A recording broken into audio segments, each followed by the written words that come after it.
اے سب امتوں، یہ سنو، اے جہان کے سب باشندوں، کان لگاؤ۔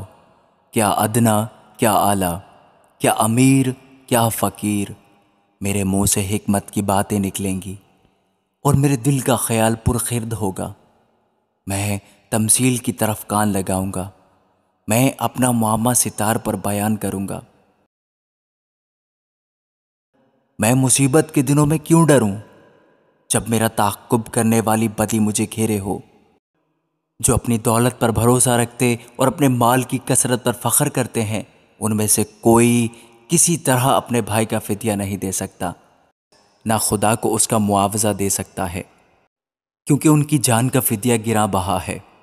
وہ ابد تک ادا نہ ہوگا، تاکہ وہ ابد تک جیتا رہے اور قبر کو نہ دیکھے، کیونکہ وہ دیکھتا ہے کہ دانشمند مر جاتے ہیں، بے وقوف و حیوان خصلت باہم ہلاک ہوتے ہیں اور اپنی دولت اوروں کے لیے چھوڑ جاتے ہیں۔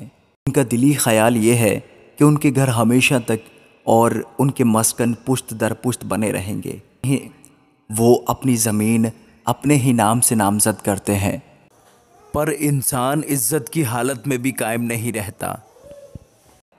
وہ جانوروں کی مانند ہے جو فنا ہو جاتے ہیں۔ ان کا یہ طریق ان کی حماقت ہے، تو بھی ان کے بعد لوگ ان کی باتوں کو پسند کرتے ہیں۔ وہ گویا پاتال کا ریوڑ ٹھہرائے گئے ہیں۔ موت ان کی پاسبان ہوگی، دیانتدار صبح کو ان پر مسلط ہوگا، اور ان کا حسن پاتال کا لقمہ ہو کر بے ٹھکانہ ہوگا۔ لیکن خدا میری جان کو پاتال کے اختیار سے چھڑا لے گا، کیونکہ وہی مجھے قبول کرے گا۔ جب کوئی مالدار ہو جائے، جب اس کے گھر کی حشمت بڑھے، تو خوف نہ کر، کیونکہ وہ مر کر کچھ ساتھ نہ لے جائے گا۔ اس کی حشمت اس کے ساتھ نہ جائے گی، خواہ جیتے جی وہ اپنی جان کو مبارک کہتا رہا ہو۔ اور جب تو اپنا بھلا کرتا ہے تو لوگ تیری تعریف کرتے ہیں، تو بھی وہ اپنے باپ دادا کے گروہ سے جا ملے گا۔ وہ روشنی کو ہرگز نہ دیکھیں گے۔ آدمی جو عزت کی حالت میں رہتا ہے